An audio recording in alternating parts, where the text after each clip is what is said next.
Bonjour les amis, je viens aujourd'hui vous présenter un tarot que j'attends depuis très longtemps, le tarot des fées victoriennes. Je vous ai attendu pour ouvrir le carton et je trouve que c'est un jeu magnifique. Je l'ai vu sur YouTube, je l'adore et j'ai vraiment très hâte d'ouvrir ce colis.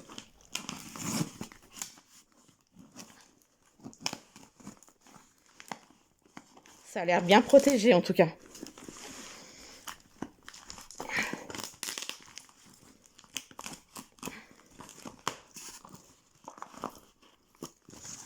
Alors, hop là.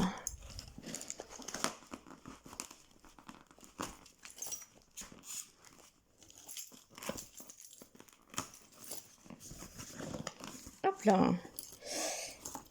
Les clés, c'était peut-être pas la meilleure méthode pour ouvrir ce colis, mais pourquoi pas, je m'en sors.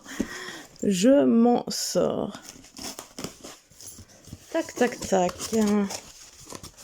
Alors, le vendeur m'a laissé un petit mot. Ça fait toujours plaisir. Donc, merci pour votre achat. Bonne lecture, Johan. Génial. Donc voilà, ça arrive dans un magnifique papier jaune. Enfin, mis en boule comme ça, n'importe comment. Et là, sous papier un peu polyester. Alors voilà, voilà ma beauté. Ça fait des mois que je le veux. Des mois que je veux ce jeu. Je suis hyper heureuse. Donc, il est de Lunalea, ou Lunalea, je sais pas comment on prononce, Winterstone, illustration de Gréa Lippincott. Magnifique. Oh, je suis tellement contente. Je vais l'ouvrir.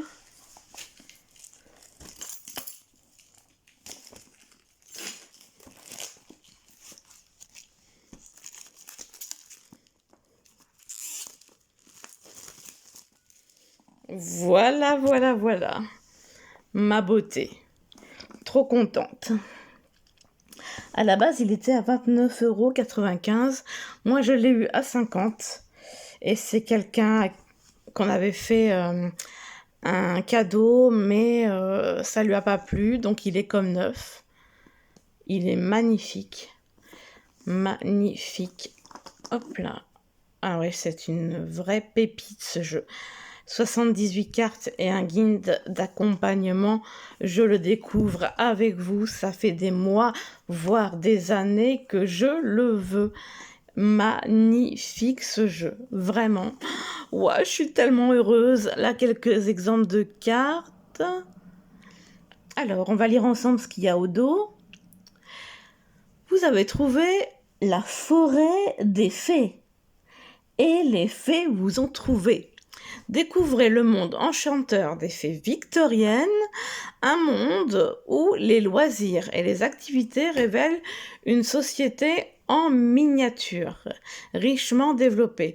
Trouvez une solution aux problèmes de la vie quotidienne et recevez en cadeau une clairvoyance spirituelle avec ce jeu de cartes magnifiquement illustré basé sur la tradition du tarot Rider-Waite.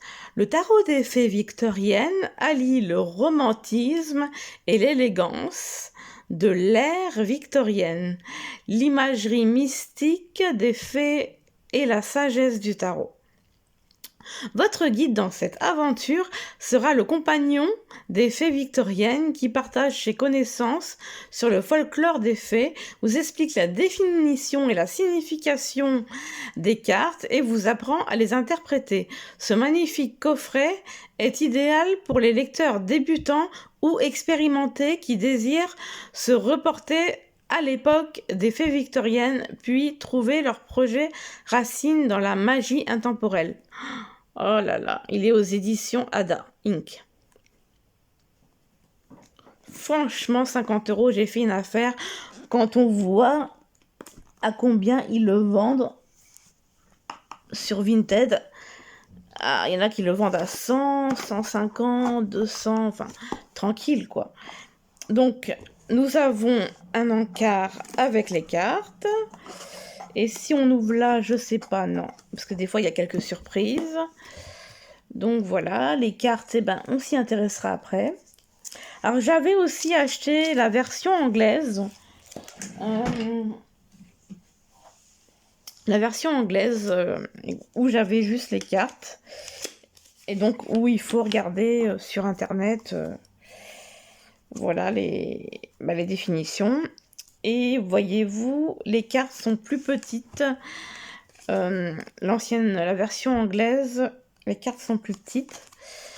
Donc voilà, je suis bien contente d'avoir carrément le coffret. Mais je suis heureuse, vous pouvez pas vous imaginer à quel point. En plus, les cartes sont plus grandes. Moi, je croyais que ça allait être la même grandeur. Eh ben non, on verra ça après. Et là, le bouquin, une pépite, le compagnon des fées victoriennes. Alors, je crois que ça veut dire la même... Ah non, ça ne dit pas la même chose. Je vérifie quand même bien, des fois que il reprendrait certaines phrases. Mais bah non, donc encore plus de lecture, regardez, et puis j'ai hâte je vais le découvrir avec vous, je suis toute excitée. Alors, soulever le voile entre les mondes et entrer dans le royaume féerique de l'aventure et de l'illumination. Pénétrer dans le monde étonnant des fées, un endroit magique où vous révélerez les défis de la vie et de tous les jours, et où vous verrez offrir une clairvoyance spirituelle, vue sous la loupe victorienne. Les cours des fées révèlent une société extraordinaire. Ce n'est pas sans rappeler celle des humains. Instructif et détaillé, ce guide d'accompagnement du tarot des fées victoriennes vous invite à rentrer dans un royaume qui ressemble beaucoup au nôtre et qui peut être aperçu parmi les parterres de fleurs au fond d'un jardin. Analysez chaque carte, apprenez à l'interpréter dans un tirage et appréciez le savoir féerique transmis dans chaque magnifique illustration.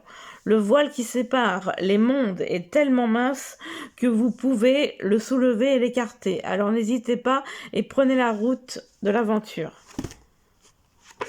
Regardez-moi ça. Les pages sont jaunes. Trop beau. Les pages sont jaunes, quoi. Alors, on a une introduction, les arcades majeures, les arcades mineures, les tirages.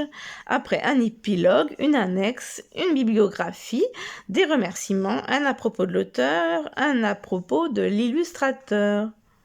Une précision à propos du genre utilisé. Dans ce livre, le genre masculin est utilisé au sens neutre et désigne les femmes autant que les hommes. Une petite introduction.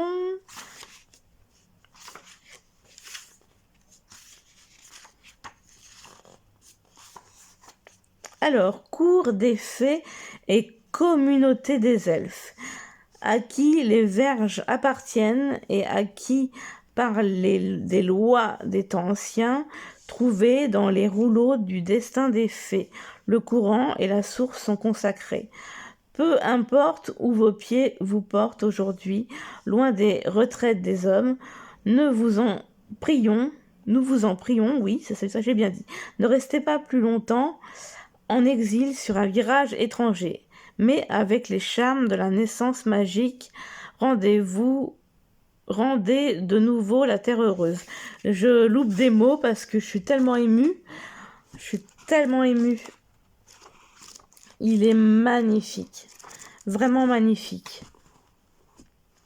Franchement, vraiment, c'est... Je suis partagée à l'idée de lire certaines choses, mais il est tellement bien ce jeu que je pense que voilà, je vais lire. Vraiment, c'est intéressant. Durant l'époque victorienne, les fées étaient prises très au sérieux. Et la fascination de cette époque pour le fantastique et le surnaturel n'était pas le seul fait des enfants. Au XIXe siècle, oui, si je ne dis pas de bêtises, l'art, la littérature et le théâtre fantastique étaient très populaires, tout comme les histoires de véritables rencontres avec les fées. Ces interactions avec les humains, excusez-moi parce que je lis à travers la caméra, alors ces interactions avec les humains étaient relatées dans plusieurs versions qui allaient de la simple vision fugitive d'une fée dans un vallon marécageux, à l'enlèvement par les fées et la détention dans l'enchantement pour ce qui semblait durer seulement une nuit. Alors que le monde extérieur vieillissait de 100 ans,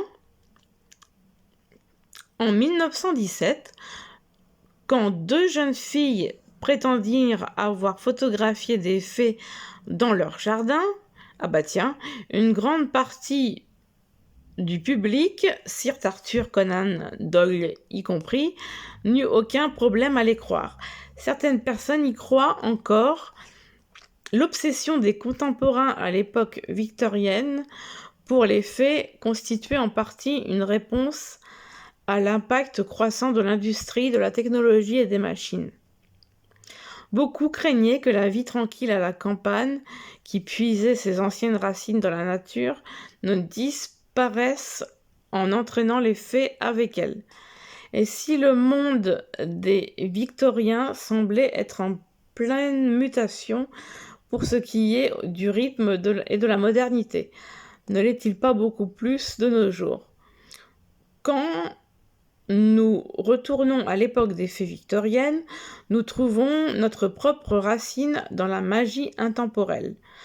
De nombreuses portes s'ouvrent. Alors je regardais parce que mon téléphone me dit qu'il y a un espace de stockage bientôt limité, donc je vais peut-être être obligée de vous refaire une vidéo pour la suite et de vider la mémoire de mon téléphone. De nombreuses portes s'ouvrent sur le monde des fées. D'après les Victoriens, une de ces portes donnait sur un royaume féerique. Moi, il me touche beaucoup ce bouquin. Il est vraiment... Je ne peux pas m'empêcher de spoiler, de regarder à l'avance. C'est tellement beau. En plus, il est poétique et tout. Oh, magnifique. Alors, je reprends. C'était quoi le début de la phrase? Pardonnez, alors cette vidéo va être un peu plus longue, mais franchement, ça en vaut le détour. Et franchement, si vous craquez, prenez-le parce qu'il est vraiment bien. De nombreuses portes s'ouvrent sur le monde des fées. Alors aussi, je voulais vous dire que si vous voulez l'acheter, n'hésitez pas à regarder un peu partout. Je sais que sur le Bon Coin, je l'ai vu à 50 €.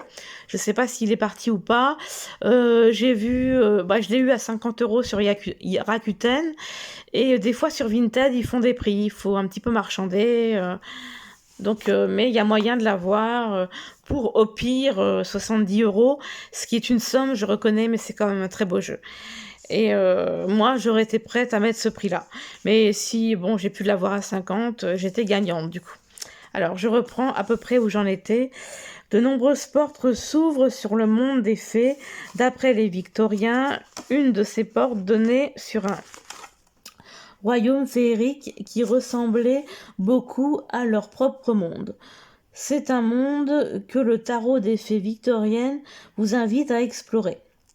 Vu sous la loupe victorienne, les loisirs et les activités des fées révèlent une riche société en miniature qui peut être aperçue parmi les parterres de fleurs au fond d'un jardin.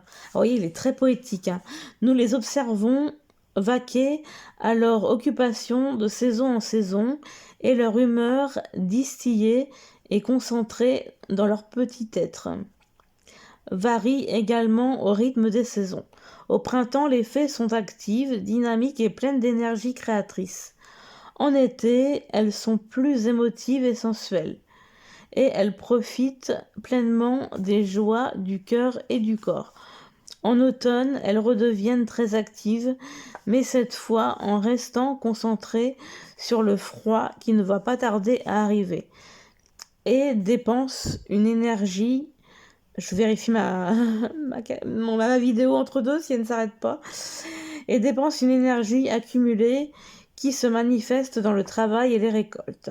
En hiver, elles sont irritables et agressives quand elles restent confinées à l'intérieur et elles redoutent les dangers qu'elles pourraient devoir affronter quand elles sillonnent les landes mornes et balayées par un vent glacial. Une seule carte du tarot des fées victoriennes présente un être humain. Le fou. Les autres cartes vous dévoilent le monde des fées à leur niveau et vous vous joignez à elles comme si vous faisiez partie de leur société. Imaginez cette scène, si vous l'osez, vous sortez à l'heure où le crépuscule anglais s'installe pour savourer la douceur du soir. Alors que vous foulez l'herbe pour vous rendre vers la sombre forêt, vous captez les notes légères d'une mélodie, comme si quelqu'un faisait résonner les cordes d'une harpe minuscule non loin de vous. Vous pénétrez dans la forêt et le son se fait entendre de nouveau. Les accords envoûtants provenant de cornemuses, une musique féerique comme vous n'en avez jamais entendu auparavant. Elle vous incite à pénétrer plus en avant et à suivre un sentier bordé de jacinthes sauvages, lumineuses dans la lumière du soir. Soudain, vous vous retrouvez sur un tapis couleur azur de ces fleurs enchantées et vous sentez de petits tiraillements sur vos vêtements et dans vos cheveux. Vous avez trouvé la forêt des fées et les fées vous ont trouvé. Les Victoriens voyaient les fées sous bien des aspects d'un point de vue romantique et fictif, avec un sentiment de peur, de désir et de convoitise, d'un désir pour l'innocence et l'émerveillement de l'enfance. Nous voyons les fées comme nous voulons bien les voir. Le voile qui sépare les mondes est tellement mince qu'il peut être soulevé et écarté si vous y croyez. Quelques anecdotes sur les fées. Je vais peut-être pas tout vous lire pour vous laisser quelques surprises. La composition du jeu. Donc,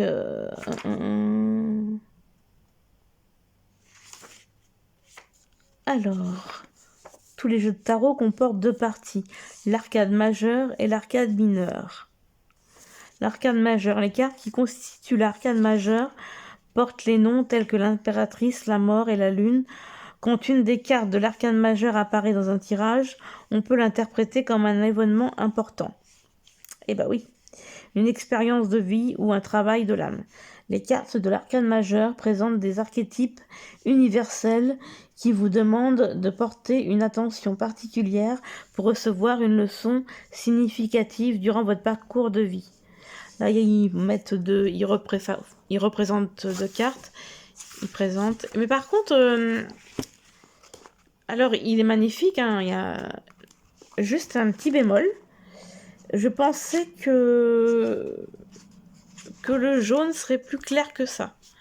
Je pensais pas à ce genre de jaune. Là, c'est un peu jaune légèrement moutarde.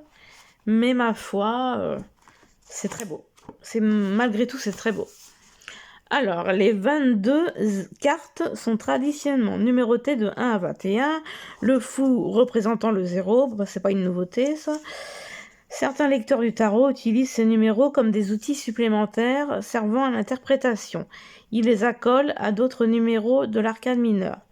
Les additionnent pour trouver des cartes qui peuvent y être associées. Et ainsi de suite. Vous pouvez également choisir de ne pas tenir compte et de simplement laisser le nom et l'illustration vous guider dans l'interprétation. Un des plaisirs du tarot est que vous pouvez toujours trouver des techniques qui conviennent mieux à votre propre cosmologie. Les choses que vous pouvez apprendre du tarot et à son sujet sont infinies. Donc là, il nous présente les arcanes majeures. Après, les mineurs, comment utiliser les cartes renversées, prendre soin de votre jeu et l'énergiser. Voilà, je suis déjà à 20 minutes, mais je vous ai dit pas mal de choses. Alors, où pointera l'aile de l'elfe? Vers les mondes de pure imagination. Puis, où la vertu régit le cœur, d'où les fées ne partent jamais. Et là, il y a quand même le langage victorien des fleurs. À plusieurs endroits de ce livre, vous remarquerez qu'il est fait référence à des fleurs. Qu'il fait référence à des fleurs particulières. Et leur signification, puisque les victoriens disposaient d'un langage floral complexe. Pour obtenir plus de détails, veuillez vous reporter à l'annexe. Donc voilà, la carte est représentée comme ça. Regardez comme c'est beau. Ils ont fait des graphismes autour de la carte. C'est magnifique. Alors, on a l'explication de la carte. Donc, quelques petites phrases. Et le résumé quand cette carte apparaît dans un tirage. Et en résumé, quelques mots-clés. C'est super. Il est extraordinaire ce jeu. Donc voilà, et puis ça c'est pareil pour toutes les cartes. Vraiment très très beau. Donc voilà. Je regarde s'il n'y a pas quelque chose en milieu de jeu, parce que certains jeux, c'est extrêmement rare, mais il y a certains jeux qui proposent des fois des tirages en cours de livre. Et c'est un peu ce qui se passe avec l'oracle de la déesse sombre, où il me semble que c'est celui-là où il y a des tirages entre deux. Et en plus, ce jeu a des tirages hyper sympas. Vraiment hyper sympas. Ah, je le voulais, ce jeu. Hein. Vraiment, c'est une vraie pépite. Je suis tellement contente. Vraiment. Alors, on va passer au tirage. C'est 219, il me semble. Tac, tac, tac. On va bientôt y être. Alors, les tirages, voilà. Alors, les sages disent que Dame Vérité aime habiter dans une demeure étrange au fond d'un puits.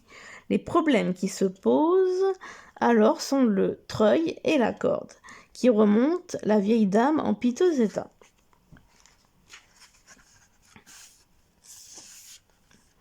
Alors, un aperçu du royaume des fées.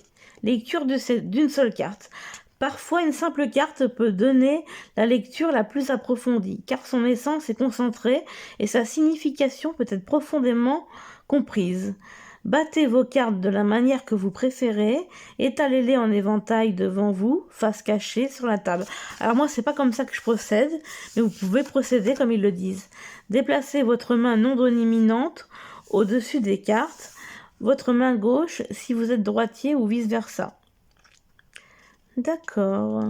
Jusqu'à ce que vous ressentiez des fourmillements. C'est une fée qui vous tiraille. Retirez aussitôt du jeu de la carte qui se trouve dans votre main et retournez-la. Laissez la première impression que vous en retirez vous parler. Puis prenez le temps d'imaginer la scène et de vous engager avec les fées. Cela peut être fait chaque jour. Et dans ce cas, vous pouvez regarder la carte au moment où vous la choisissez ou la laisser face cachée sur la table et la regarder à la fin de la journée. Ce sont deux façons différentes d'observer et de comprendre. Regardez immédiatement ou regardez plus tard. Vous pouvez également choisir 2 cartes chaque jour. Ah, intéressant ça. C'est un peu ma méthode. Moi, j'aime bien faire plusieurs cartes du jour. Une qui vous dira ce que vous devez savoir avant de quitter la maison pour la journée et une carte que vous regarderez plus tard.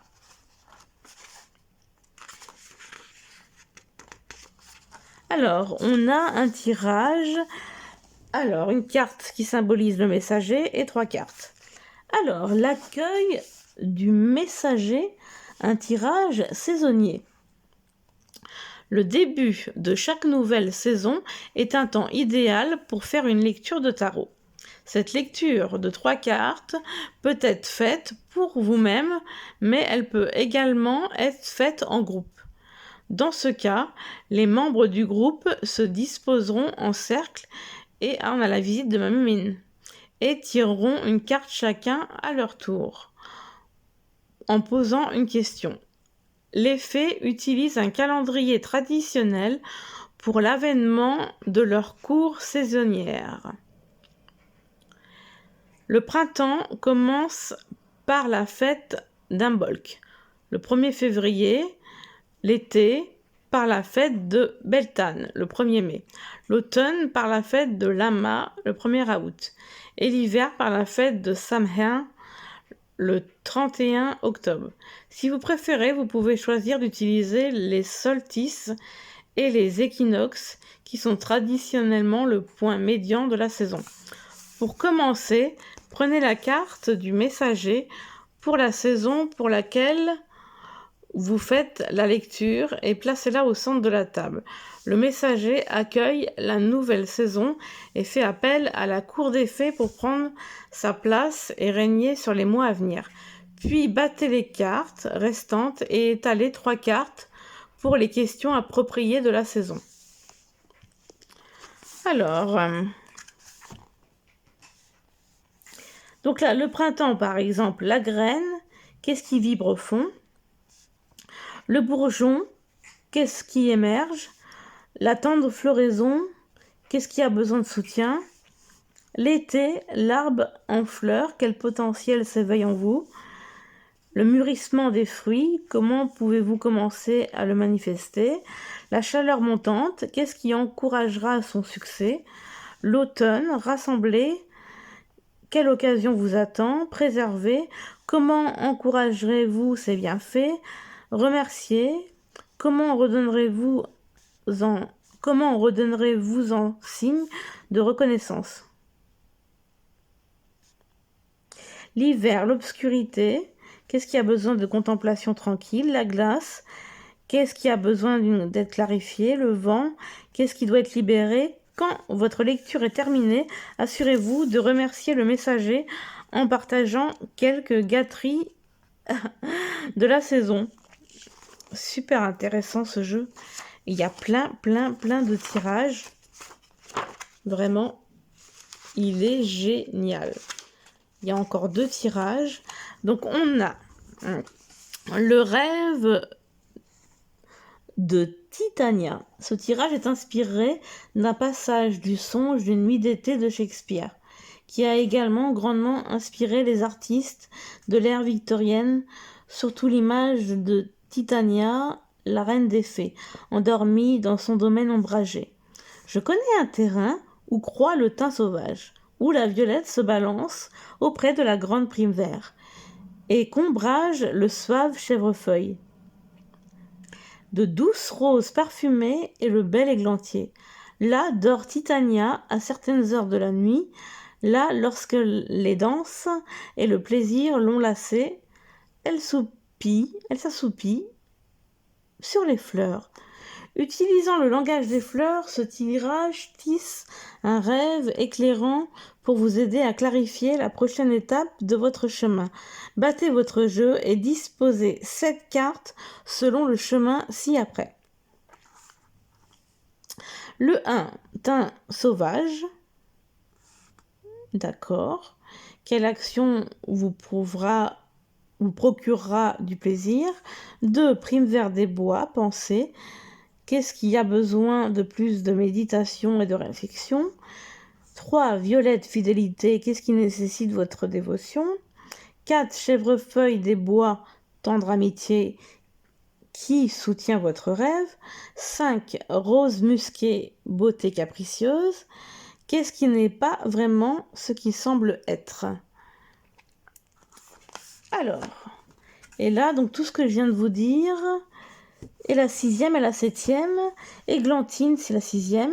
Qu'est-ce qui nécessite l'expression? La 7e, rêve Titania, où votre rêve vous mènera-t-il? Super intéressant. Et là, je crois que c'est l'un des tirages les plus beaux. Il est en 1, 2, 3, 4, 5, 6, 7, 8 cartes.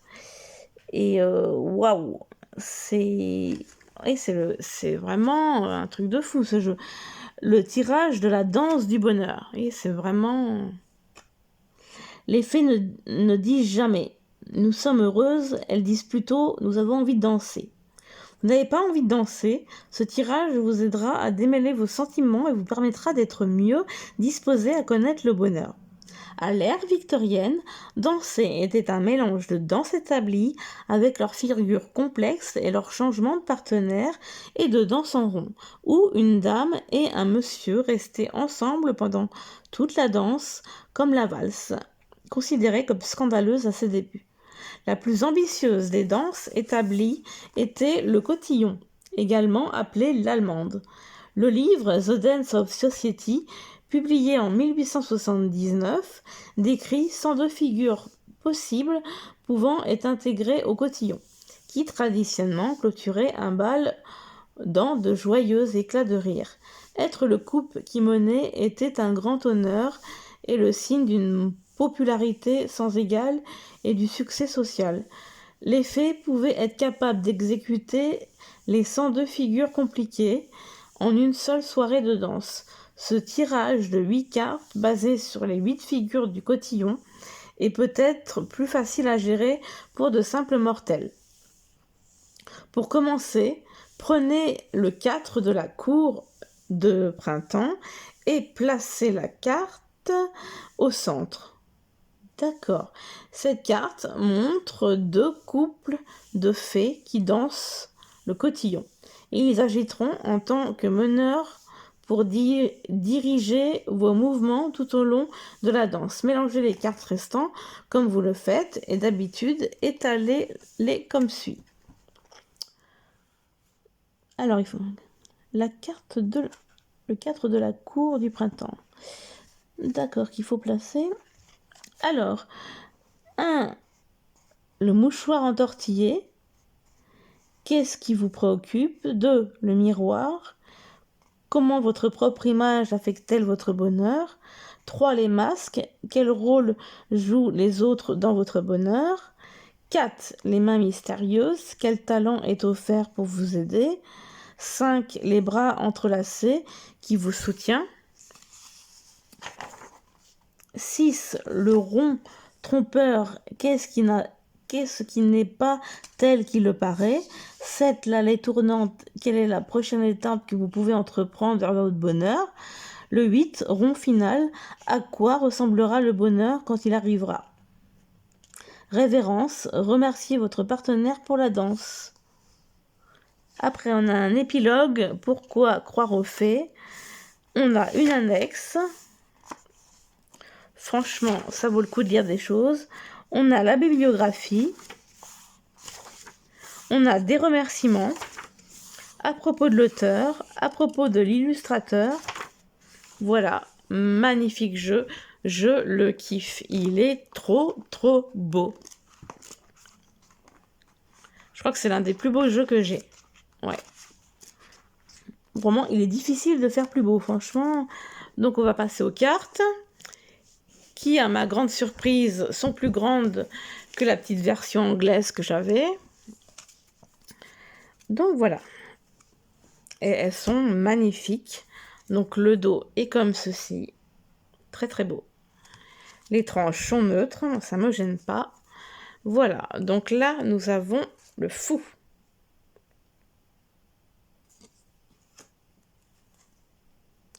L'illusionniste.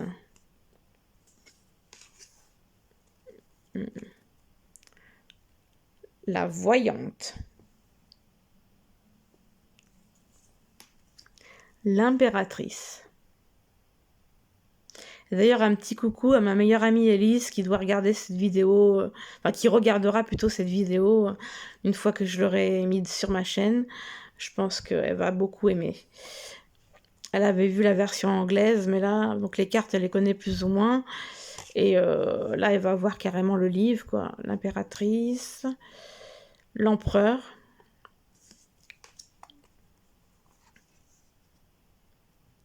le pasteur, celle de la boîte, la mariée,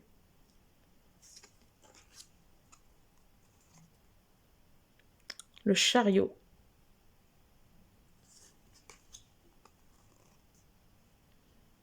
le courage, Dieu sait que parfois il en faut. L'ermite.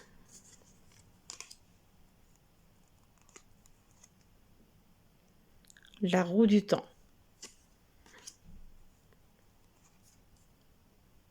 Le magistrat. Elles sont vraiment belles. Le pendu. Magnifique. La mort.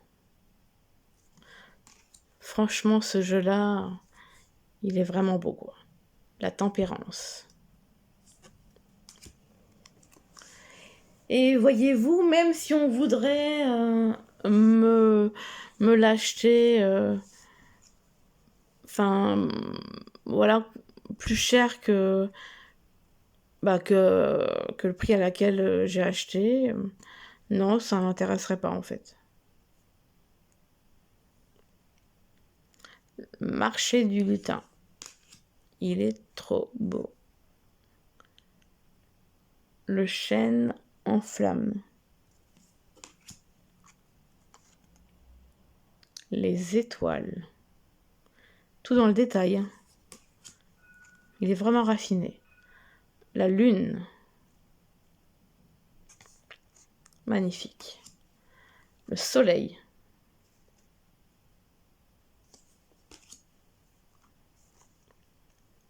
L'éveil.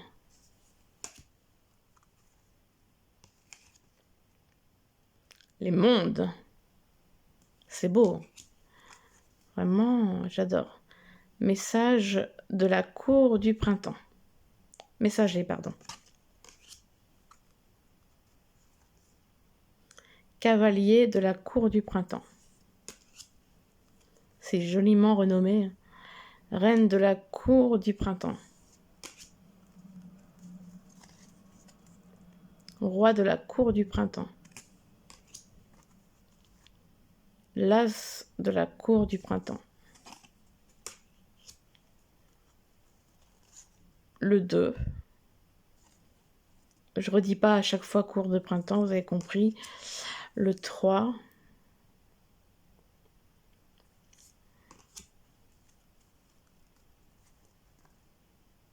Le 4. Je suis tellement heureuse d'avoir ce jeu. 5. Toujours dans les cours du printemps. 6. 7. 8.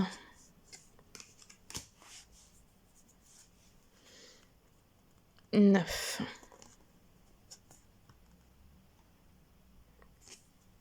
'Magnifique. 10. Messager de la cour d'été. On passe à l'été maintenant. Cavalier de la cour d'été. Reine de la cour d'été. Roi de la cour d'été.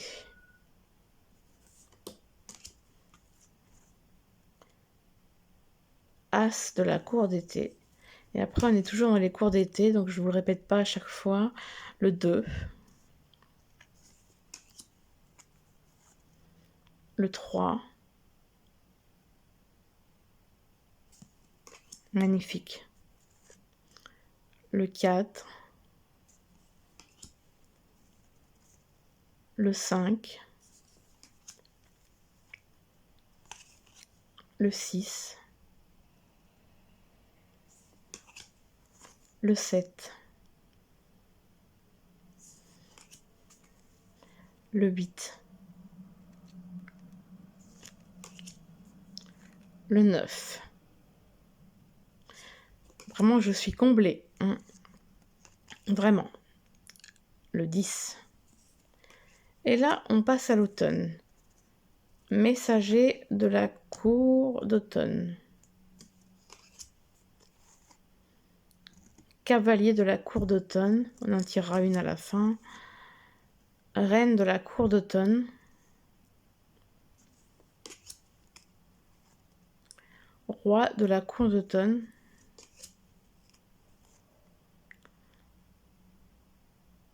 As de la cour d'automne. Et après, le 2, le 3. Encore un paquet. Hein. Le 4.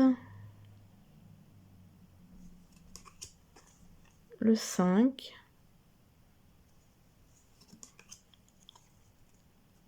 Le 6.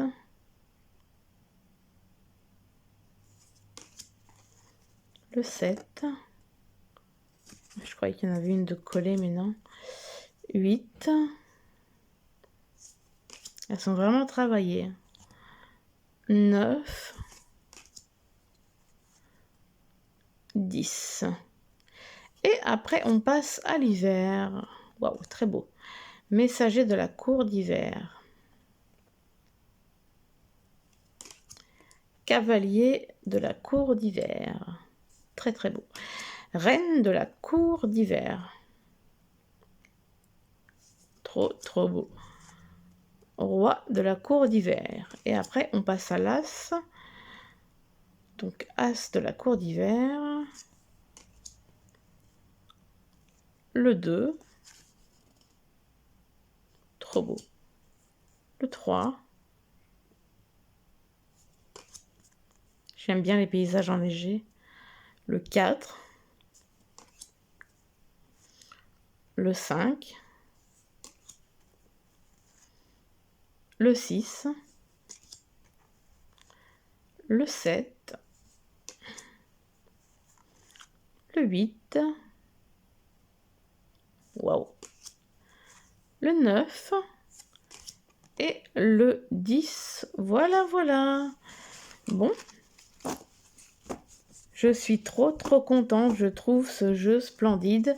Et j'ai hâte de vous tirer une carte pour voir ce qu'on va nous dire. Alors. Hop là, bah elle a sauté. Voilà. Qu'est-ce qu'on va nous dire? Le 10 de la cour d'hiver. Alors, 10 de la cour d'hiver.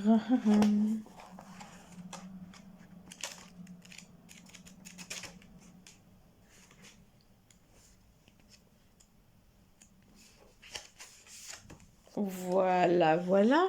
Donc, vous voyez la représentation de la carte. Magnifique, hein. Je l'ai dit beaucoup de fois, mais franchement, ce jeu, il en vaut le détour. Franchement, waouh. C'est l'un des plus beaux jeux que j'ai. Il fera partie de mes chouchous. Donc, qu'est-ce que ça nous dit? Les relations entre les fées et les animaux ne sont pas toutes chaleureuses. Ah bon? Certaines créatures sont férocement attachées à leur territoire et n'aiment pas y voir y entrer des intrus. D'accord. Nous voyons ici une créature féerique qui s'est aventurée trop près du terrier d'un blaireau. D'accord. Son occupant sort de terre à toute vitesse en hurlant de fureur. Ah oui, d'accord, oui. Ok, alors qu'elle s'enfuit loin de cet adversaire effrayant. La fée se fait prendre dans un buisson aux épines gelées, piégée entre la colère du blaireau et les épines acérées, comme des lames de couteau. Le paysage désolé de l'hiver n'offre aucun refuge. Ses ailes sont déchirées et ne lui sont d'aucune utilité. Épuisée, découragée et laissant échapper des sanglots de peur et de chagrin, la fée court à sa perte. Alors, quand cette carte apparaît dans un tirage, alors que le 9 de la cour d'hiver dévoile des craintes fictives, le 10 de la cour d'hiver évoque des peurs qui sont bien réelles.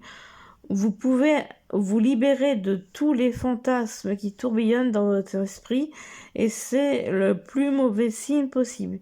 Il est temps d'évaluer les dommages et regarder la situation bien en face, sans illusion ni déni. Dans la métaphore de la bataille, Il est temps d'enterrer les morts et de soigner les blessés. Si la carte est tirée en réponse à une question sur un futur choix à faire, la réponse est claire, ne dérangez pas le blaireau. En résumé, désastre, malchance, la fin d'une illusion ou du déni. Alors, je ne sais pas ce que vous allez penser de ce jeu. Il est magnifique, je suis sûre que beaucoup d'entre vous vont l'aimer. Je me suis fait une joie et un plaisir de vous le présenter et de lire. J'ai pas tout lu bien sûr parce que ça serait trop long, mais je pensais qu'il méritait de s'y attarder quand même un moment parce que vraiment c'est un univers vraiment génial. Et voyez, alors si vous aimez les grands livres colorés avec des belles représentations en plus des pages jaunes, bon c'est pas, je dirais pas jaune moutarde, j'ai exagéré, mais c'est un jaune foncé je dirais. Mais ouais non, c'est vraiment très très beau, très très beau. Voilà, donc si vous aimez l'univers des fées, l'univers mystique, mystérieuse, des petits résumés poétiques avec une petite explication divinatoire, ça veut dire que ce jeu est fait pour vous. Il est magnifique, le coffret est d'une beauté vraiment waouh. Et en plus, j'ai eu la chance de l'avoir neuf. Et oui, parce qu'en plus, il a pris beaucoup de valeur. C'est un jeu ancien. Et donc, forcément, les particuliers les mettre à un certain prix, c'est la loi du marché, quoi. Donc, ouais.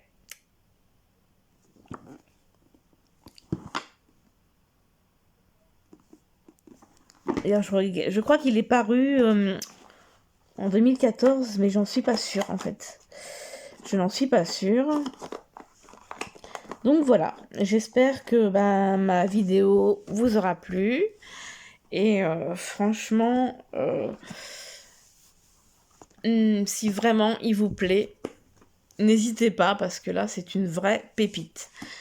Alors voilà, j'ai ravie et très très très heureuse encore une fois de vous avoir présenté ce magnifique jeu, le tarot des fées victoriennes. Je le voulais depuis très longtemps comme le tarot des royaumes cachés, du royaume caché. Et là, je suis ravie qu'il aille dans ma collection. Alors pour les amoureux des fées et de la poésie et tout ça, n'hésitez pas, voilà, essayez de trouver un endroit où vous ferez une affaire parce qu'il en vaut le détour. Voilà, je vous remercie d'avoir suivi cette vidéo. Je vous embrasse. N'hésitez pas à vous abonner si mes vidéos vous intéressent et si vous voulez voir des nouveautés. Je présente des jeux très récents comme très anciens, comme anciens d'il y a pas très longtemps. Donc voilà. Et donc, si vous avez des commentaires sur ce que vous avez aimé ou moins aimé, tout commentaire est bon à prendre et on parle ensemble dans les commentaires de tout ça. Donc voilà, je vous embrasse très très fort. Merci à ceux qui ont suivi cette vidéo. Merci beaucoup, je vous embrasse très fort et je vous fais de gros bisous. Bisous, au revoir.